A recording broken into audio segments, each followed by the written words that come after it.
আমি ব্যবসায়ী ছিলাম, অনেক শ্রমিক ভাড়া করে একদিন একটা কাজ করালাম। সব শ্রমিকের টাকা দিয়ে দিলাম। এক শ্রমিক টাকা না নিয়ে ভাগলপুর কই যে গেছে নিজেও জানি না, ওর টাকা আমার কাছে রয়ে গেল। এই শ্রমিককে আর টাকাটা বুঝাই দিতে পারি নাই। এই টাকা দিয়ে আমি কয়েকটা ছাগল কিনলাম। এই ছাগলগুলো বাচ্চা দিল, ওগুলো বাচ্চা দিল, ওগুলো বাচ্চা দিল, দিতে দিতে বিশাল ছাগলের ডেইরি ফার্ম করে ফেললাম তার ওই টাকা দিয়ে। এক যুগ 12 বছর পরে সে এসে বলে আমার টাকা ফিরায় দাও। আমি বললাম এই যে ছাগলের ডেইরি ফার্ম পুরোটাই তোমার। সে বলে মিন্নি, আমার সাথে ঠাট্টা করো? আমি পাই সামান্য কয়টা টাকা, এক যুগ আগে যেই টাকা পাইতাম ওইটা দিলেই চলবে। আমি বললাম ও শ্রমিক, তোমার টাকা দিয়ে আমি ছাগল কিনে ব্যবসা করেছি, ছাগল বাচ্চা দিয়েছে, বাড়তে বাড়তে বাড়তে বাড়তে আজকের বিশাল এই ডেইরি ফার্ম। এই ডেইরি ফার্মের মালিক আমি নই, তুমি নিয়ে যাও। বলার সাথে সাথে শ্রমিক আনন্দে নাচতে নাচতে ডেইরি ফার্ম নিয়ে যায়। ও আল্লাহ, ওই দিন যদি সে যতটুকু টাকা পাওনা ছিল অতটুকু দিলেই সে খুশি হয়ে যেত।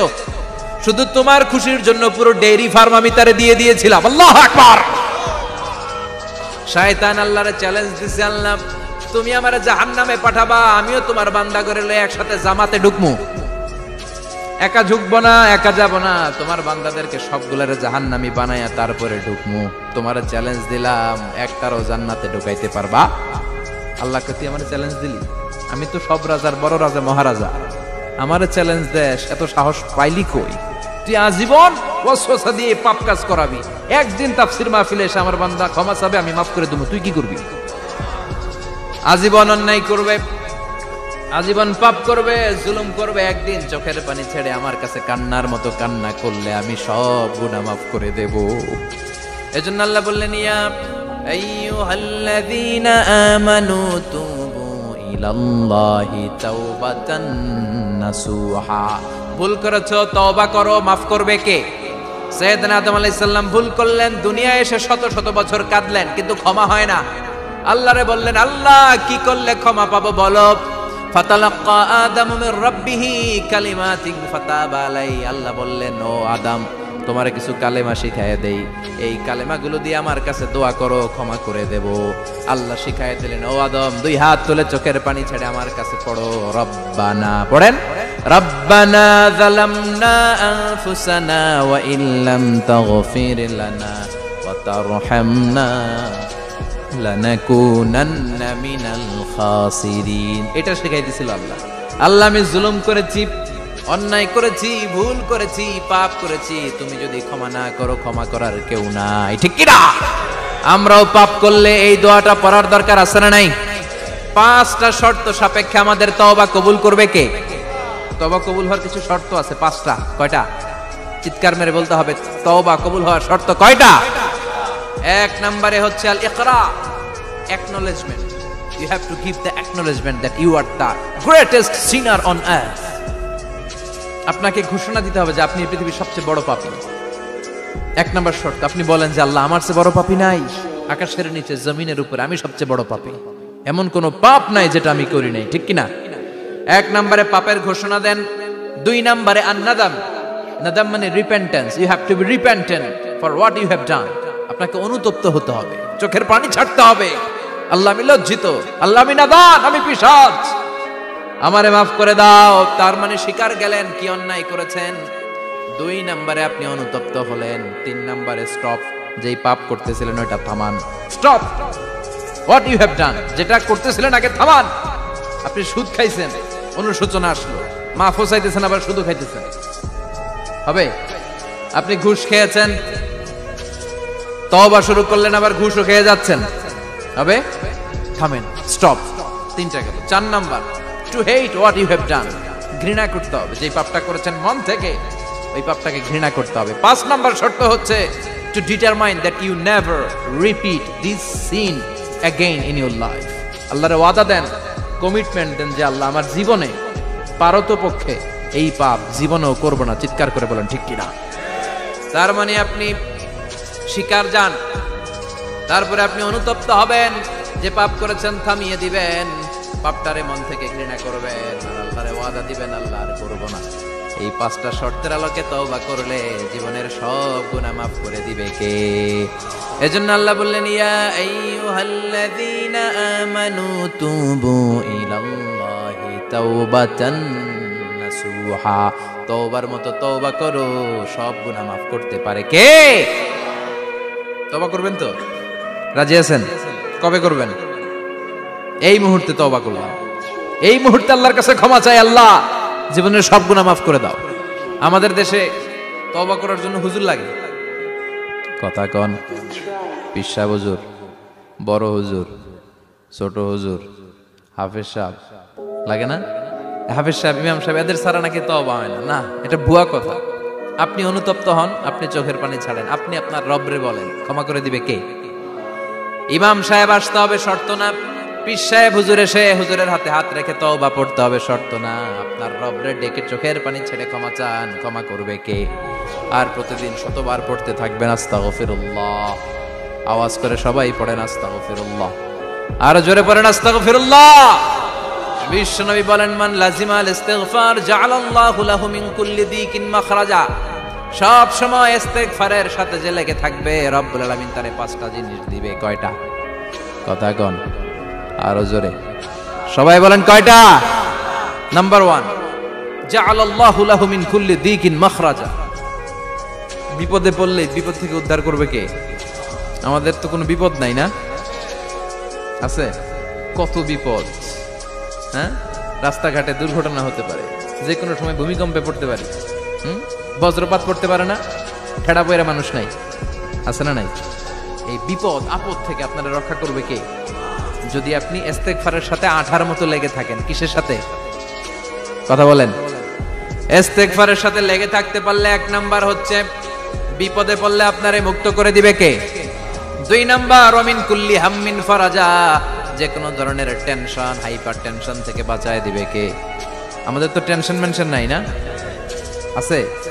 লাইফ নিয়ে টেনশন, বাঁচার টেনশন, মরার টেনশন, ক্যারিয়ারের টেনশন, রাস্তাঘাটে যানজট, এটার টেনশন, পুলিশের দৌড়ানি, র্যাবের দৌড়ানি, বাড়ির ভাড়া, গ্যাস বিল, বিদ্যুৎ বিল, ছেলে মেয়েদের লেখাপড়া, কত টেনশন। এই সব টেনশন থেকে আপনারে মুক্ত করে দিবে কে? 3 নম্বরে ওয়ারযুকহু মিন হাইসু লা ইয়াহতাসিব, এমন জায়গা থেকে আল্লাহ আপনার রিজিকের ব্যবস্থা করবে আপনি কল্পনাই করতে পারবেন না। সুবহানাল্লাহ পড়েন। 4 নম্বরে সব সময় ইস্তিগফার যদি পড়া হয়, আল্লাহর কোনো আযাব ওই বান্দার উপরে আসে না। ওমা কানাল্লাহু মুআযযিবাহুম ওয়া হুম ইস্তাগফিরুন।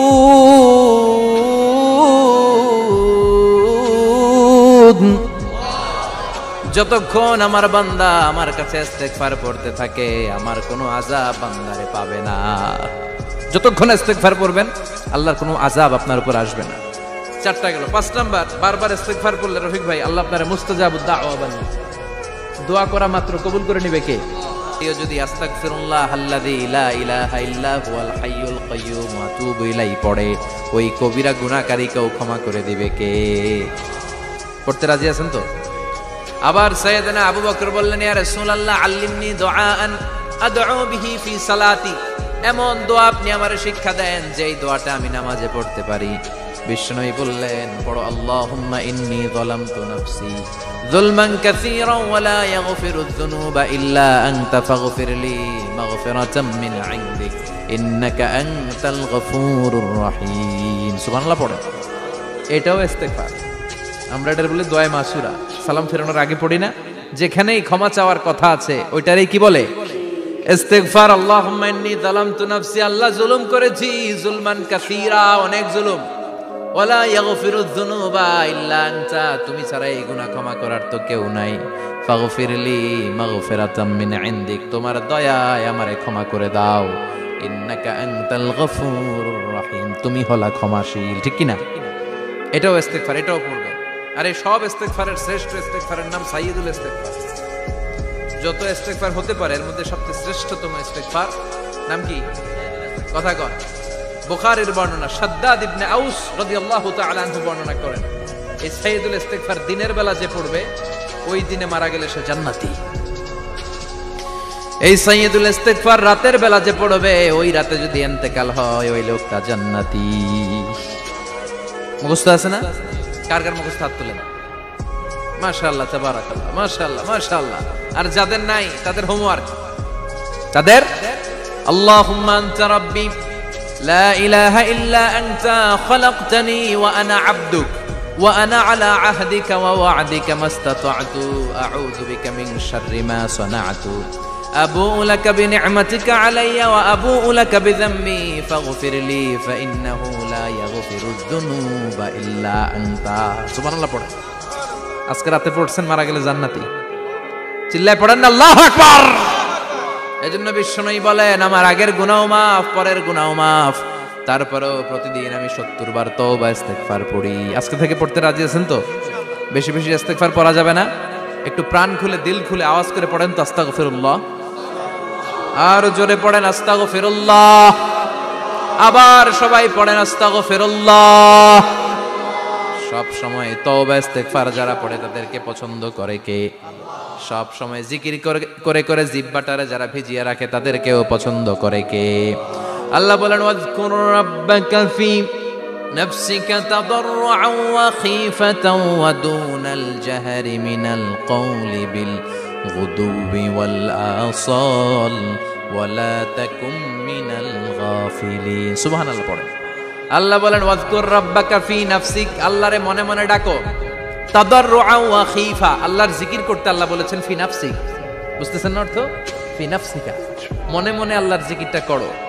তাদাররুআন ওয়া খীফা, তাদাররুআন মানে বিনয়ের সাথে, with full of humility, submission and humbleness. বিনয়ের সাথে আল্লাহর ডাকো। ওয়া খীফা, গোপনে গোপনে ডাকো। দুনাল জাহারি মিনাল কওল, চিৎকার চেঁচামেচি করে ডেকো না। কার কথা? আওয়াজ করে জিকির করো না। এই যে আমরা মাহফিলে লা ইলাহা ইল্লাল্লাহ জিকির করে, এটা তালিমান। উদ্দেশ্য কি? তালিমের জন্য আওয়াজ করে জিকির জায়েজ আছে, কিন্তু ব্যক্তিগত জিকিরের যে ইবাদতটা, এটা আস্তে আস্তে হইতে হবে, এটা ভদ্রভাবে হতে হবে, চিল্লাচিল্লি করে নয়। আবার তালিমের জিকির, ওইটাও ভদ্রভাবে। ইন্নাল্লাহা জামিল ইউহিব্বুল জামাল, আমার আল্লাহ সুন্দর, আমার আল্লাহর জিকিরের মধ্যেও সৌন্দর্য আছে না নাই? কিন্তু এদেশে জিকিরের ভেতরে লাফালাফি আছে না নাই? বেশি না কম?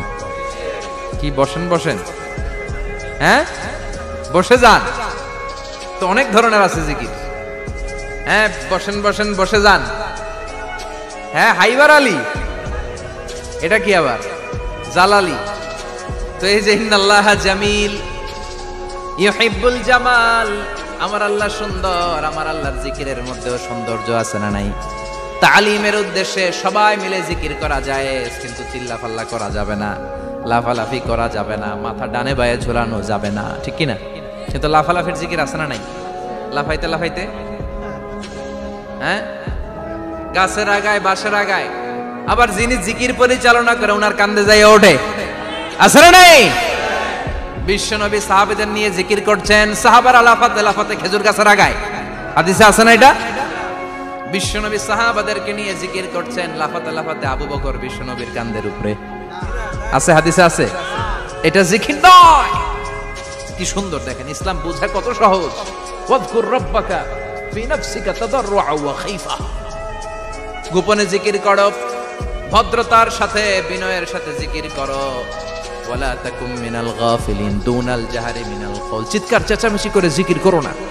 যারা চিকফাল দিয়ে হই হই হই হই করে, আছে না? হই হই হই হই হই হইয়ের ভিতরে আল্লাহর নাম আছে। হ্যাঁ এই যে হুই হাই হুই হাই, এই স্টাইলের যে জিকির, এটার ভিতরে আমার আল্লাহর নাম আছে? আল্লাহর নাম যদি না থাকে ওইটা জিকির হবে? কথা বলেন। বিষ্ণু বললেন, খবরদার, চিৎকার চেঁচামেচি করে, লাফালাফি করে যারা জিকির করে, এরা মনে করে আল্লাহ কানে শুনে না। কথা বলেন। আপনি গোপনেও আল্লাহর ডাকলে আপনার ডাকে সাড়া দিবে কে? এজন্য রাব্বুল আলামিন বলেন, ফাযকুরুনি আযকুরকুম ওয়াশকুরুলি ওয়ালা তাকফুরুন। বান্দা আমার জিকির তোমরা করো, আমিও তোমাদের জিকির করব, ঠিক কি না? আমরা যদি আল্লাহর জিকির করি, আমাদের জিকির করে কে? সুবহানাল্লাহ কইবেন না? আমরা আল্লাহর জিকির করে, আল্লাহ নাকি আমাদের জিকির করে, জানো তো না কথা এটা? আবার হাদিসে কুদসিতে আল্লাহ বলেন, ফাইন যাকারানি ফি নাফসি যাকারতুহু ফি নাফসি, আমার বান্দা যদি একা একা আমার জিকির করে, আমি আমার বান্দারে একা একা স্মরণ করি। ওয়া ইন যাকারানি ফি মালাইন যাকারতুহু ফি মালাইন খায়রিম মিনহু, এরকম মহা সম্মেলন করে যদি কেউ আমি আল্লাহর জিকির করে, আমি এর চেয়েও বড় মহা সম্মেলন ফেরেশতাদেরকে নিয়ে করে আমার বান্দারে স্মরণ করি। ওয়া ইন তাকাররাবা ইলাইয়া শিবরান তাকাররাবতু ইলাইহি যিরাআন। আমার বান্দা যদি আমার দিকে এক বিঘত আসতে চায়, আমি আমার বান্দার দিকে এক হাত এগিয়ে যাই। আমার বান্দা যদি আমার